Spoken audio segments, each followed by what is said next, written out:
वक्त हमारे साथ लाइव एंड एक्सक्लूसिव जुड़ गए हैं झारखंड बीजेपी के प्रभारी लक्ष्मीकांत वाजपेयी हमारे साथ लाइव जुड़े हुए हैं। सर, सबसे पहले तो आपका स्वागत है 99 न्यूज पर। अब पहला सवाल यही, अब की बार किसकी सरकार?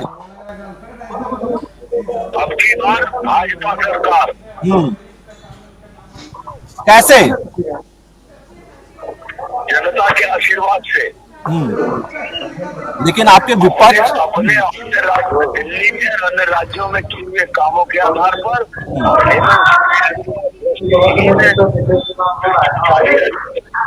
सरकार के कारण। लेकिन आपके जो विपक्ष के साथी हैं सर, वो तो ये कह रहे हैं कि अबुआ आवास, मैया सम्मान, सर्वजन पेंशन, ये तमाम ऐसे स्कीम्स है जिसके आधार पर वो ये कह रहे हैं कि एक बार फिर झारखंड में हेमंत सरकार। झारखंड में जनता को धोखा देने की तैयारी हेमंत सरकार की चुकी है। महिलाओं को जो इन्होंने वादा किया था 2 महीने आखिर में दिया है। इसलिए कुल मिलाकर नौजवानों को भत्ता नहीं दिया। नौजवान समझे बैठे हैं इनको।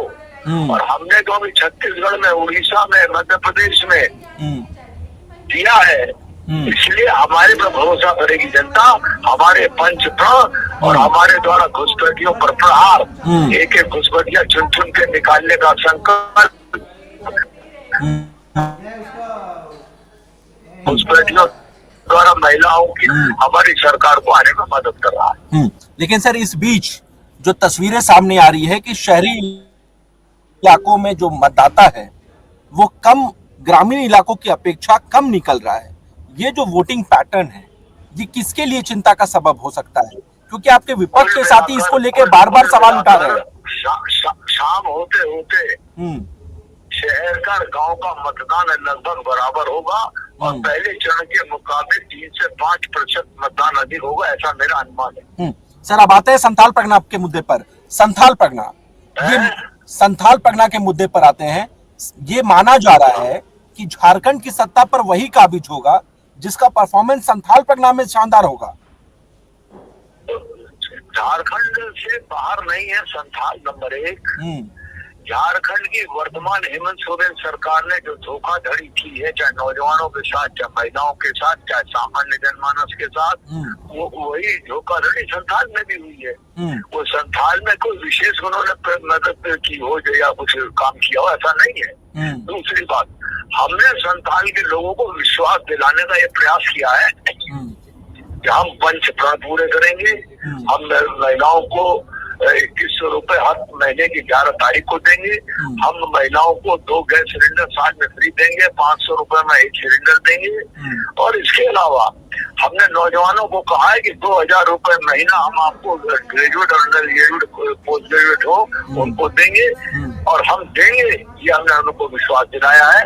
कुल मिलाकर 2,87,000 नौकरी है। कैबिनेट की पहली बैठक में भर्ती का कैलेंडर जारी करेंगे 1 लाख नौकरी का, ये हमने जनता से वादा किया है। सर, इस बीच को कि थोड़ी हेमंत सरकार ने भी इस तरह के वादे 5 साल पहले किए थे।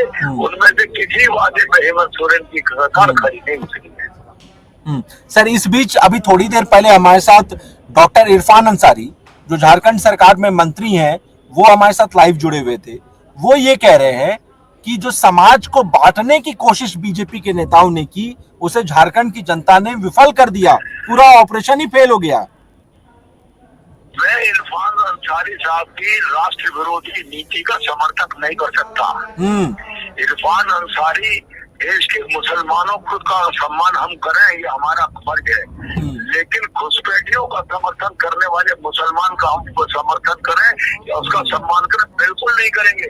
देश के मुस्लिम समाज का सम्मान करेंगे, लेकिन इरफान अंसारी जैसे राष्ट्र विरोधी और घुसपैठियों का समर्थन करने वालों का समर्थन नहीं करेंगे। ये हम स्पष्ट कह रहे हैं, जनता इसका जवाब देगी। आदिवासी पीढ़ियां इसका जवाब देंगी।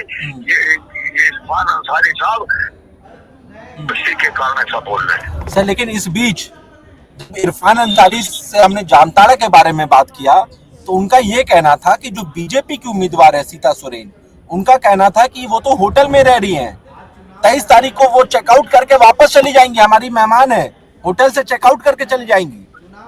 आज आज वो मेहमान दिख रही है। कल उनके बारे में जब आप शब्दों का प्रयोग कर रहे थे, अपमानजनक भाषा का प्रयोग कर रहे थे, इरफान अंसारी जी भूल गए।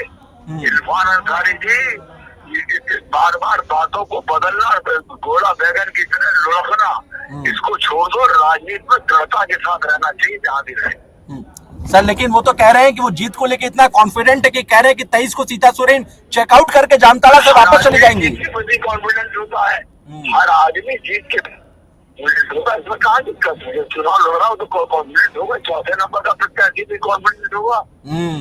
लेकिन अंत में जनता का आशीर्वाद किसे मिलेगा, उसको जीत में वर्ण करेगी। सर चलते चलते एक बार फिर से आपसे पूछ ले रहा हूँ, अब की बार किसकी सरकार और कितने नंबर के साथ आएगी सरकार? अब की बार भाजपा सरकार, एनडीए सरकार। कितने नंबर के साथ आएगी सरकार?